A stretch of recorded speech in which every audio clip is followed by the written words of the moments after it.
Bright city lights from day to midnight, break the clouds and descend from bird flight. Bright city lights. And I was first asked to do this and talk about the music side is easy. I can talk to you for days about the music side. But then I was also asked to talk about music in cities, and at first I thought, music in cities? What do I know about music in cities? And the more I started to percolate and think about it, the more I realized that music and cities go hand in hand. They have a very close symbiotic relationship. And I'm going to talk to you a bit about that relationship and how they work. And I thought I'd start off by this. Well, so the Beatles, where would the Beatles be without Liverpool? The Beatles were synonymous with Liverpool as a city and the kind of things that Liverpool stood for. It was a harbour town, a dock town. There were a lot of young people who didn't have a voice. So would the Beatles have existed without Liverpool? Would Jay-Z exist without New York? If you look at New York as a city, the energy that the city has, it's got swagger, attitude, it's vibrant, it's fast. And then you look at an artist like Jay-Z, and he exudes all those kind of things that, that New York has. You take people like Bob Marley. Would Bob Marley have existed without Kingston? And then bringing it back locally, you all know who those guys are, yeah? Come on, Goldfish. So for those of you overseas watching this at the moment, these are one of our proudest exports. They come out of Cape Town.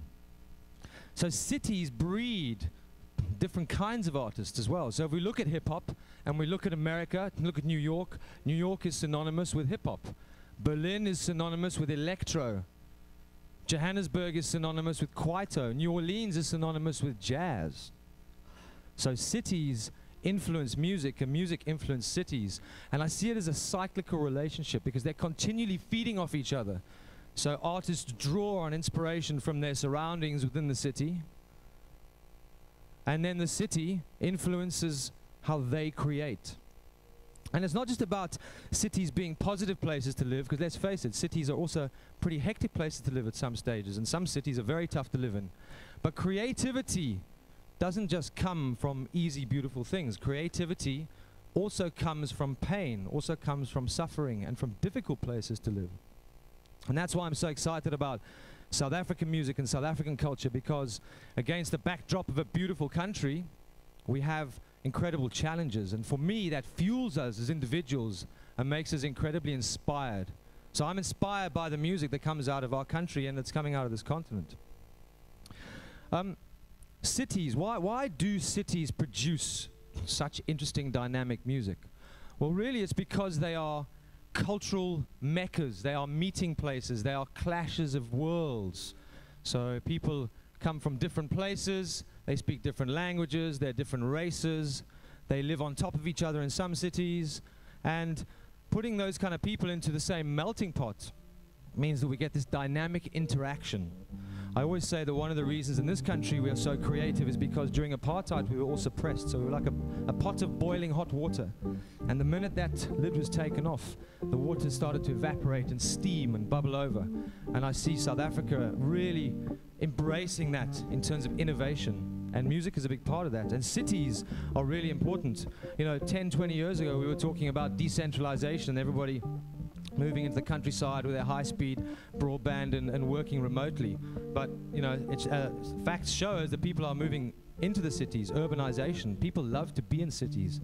And Cape Town's a beautiful city because we get to live in the environment and in the city. If you go to other big cities, you really feel like it's mass urban sprawl. Here you open your eyes and you can see the mountain and the sea, and the access we have to the environment is really important.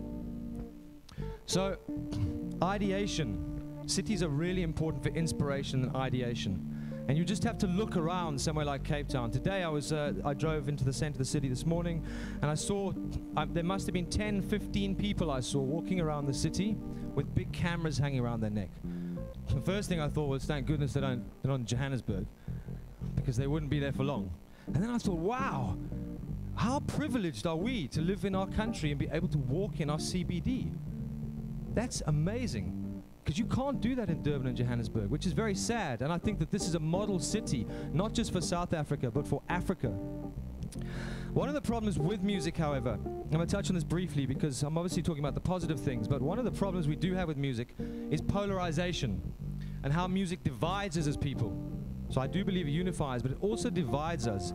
And we live in a world where we are continually bombarded by the international media, specifically Western media, in terms of what we should listen to depending on where we come from. Music racially profiles us. So if you're black, you listen to hip-hop. If you're white, you listen to dance music and rock music. It's boring. It's very old school, but the media is still run by an old school sort of mentality.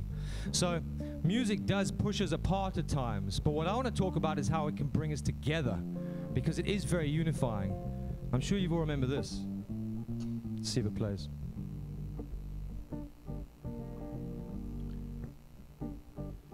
We all say when I get older, I will be stronger. They'll call me freedom, just like a waving flag. I get older, I will be stronger. They'll call me freedom, just like a waving flag. So wave your flag, now wave your flag, now wave your flag. How does it make you feel? Yeah? Alive, yeah? Come on. It's the World Cup. An epic song, sorry. I got excited. It's an amazing track, Waving Your Flag, you know. I mean, this is, for those of you who don't know who this artist is, he's actually from our continent. He's a Somalian guy who's done incredibly well. But that evoked an emotion, you know. It reminded us of the World Cup. It made us feel good, I hope. So how does music unify us? I love this quote. Music is the beautiful disturber of air. In all kinds of ways. And I know one of the challenges we have in cities is when we have a venue that's close to residential areas and that beautiful air is pumping out the bass drum at 3 o'clock in the morning and it's not so lacquer, yeah? But it is beautiful. And the reason music is so important, and it's weird because we haven't, some people have really cottoned onto this and some people are just so thick. It's like music is an amazing mechanism to communicate to people, yeah? You know, we all have our favorite tracks. We all listen to them and they remind us. Music creates memories, it creates an emotional experience. Live music is incredible. You go and watch a live artist. How many of you have seen a live act in the last 4 weeks? Not enough hands, people. Huh? Music is a shared experience. We make music. You're listening to music right now. So you lie, you have seen something live, yeah? Well done, guys. Anyway, so there are some people in this world who have cottoned onto this. Brands are one of them, who are continually trying to market and have been trying to push things via traditional media, TV, radio, etc. I've gone, hang on a second. People aren't listening to this anymore. How do we communicate with them? We use music to communicate with people because people are receptive to the messaging. In African countries north of the border, there have been documented cases in Senegal, Kenya, and a number of other countries where music has made a difference to the political landscape. And artists have released songs to support a particular president or someone in an election, and they have made a difference to that election. It's incredibly powerful as a tool, and we don't use it enough. How can we do it better in Cape Town?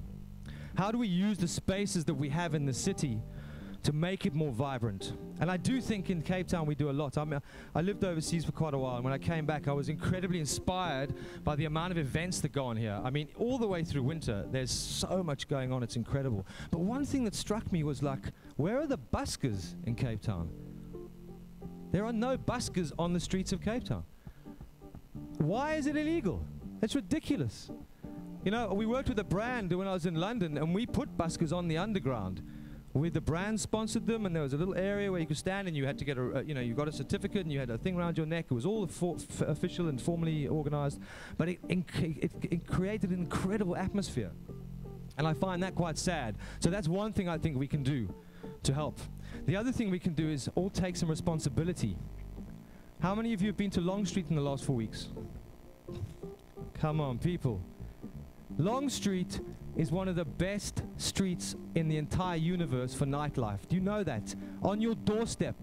I've traveled, I've been to lots of cities, and every time I go up Long Street, I'm like, wow. You can have hip-hop, kwaito, rock, jazz, anything you want. It's an incredible street. So what are you doing tonight? Huh?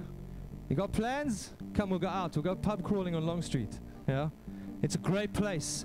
We need to utilize the city more. But it's not just about utilizing the city, it's also about how we cross-pollinate and how we actually work into the townships. Who has been to a township here? That's good. Who's seen any music in a township? Okay. We've got to work on those things. A friend of mine runs a company, and I'll give him a plug, it's called Coffee Bean Roots. He does trips into the townships. They go on jazz trips, they do hip-hop trips, they do reggae trips. We need to get out of our spaces. It's not just about the CBD. The other challenge we have is transport. So people from living out in the further areas can't get back on a night. And that's something we also need to look at. So this My City bus route, which I hear is incredible, I'm hearing amazing things about it. You know, why can't we have a few that run late at night to certain points to try and bring people into the city on a night? Almost out of time. This is how I see African innovation. Okay? Hands free. We are clever, innovative people, yeah? We can do anything we want. We are inspired people. And to finish off, a quick quote. Musicians can run the city better than politicians. We won't get a lot done in the morning, but we'll work late, to be honest. And I've got... I have 40 seconds left, so Marco and Tabo, we're going to do a quick verse from a track we have, which is about cities and migrating and how people travel the world. Okay, goes like this. From mass segregation, we have mass integration. The colonial seeds became the trees of migration. People over the world are taking aeroplanes, different city lights and meeting different brains. Increasing the wealth and the knowledge, but changing nationality can take a lot of courage. Driven by need or driven by greed, the constant thread of evolution is the need to succeed. Interplanetary cultural exchange, broad accessibility from a wide range. Eating tropical fruit when it's -5 degrees. Ice cream in the Sahara under cool oasis trees. No longer living in a singular dimension. Lack of understanding can cause cultural tension. Look for common ground and you will always see light. The birds up in the sky that we all want to be free. Bright city lights from day to midnight. Break the clouds and descend from bird flight. Bright city lights from day to midnight.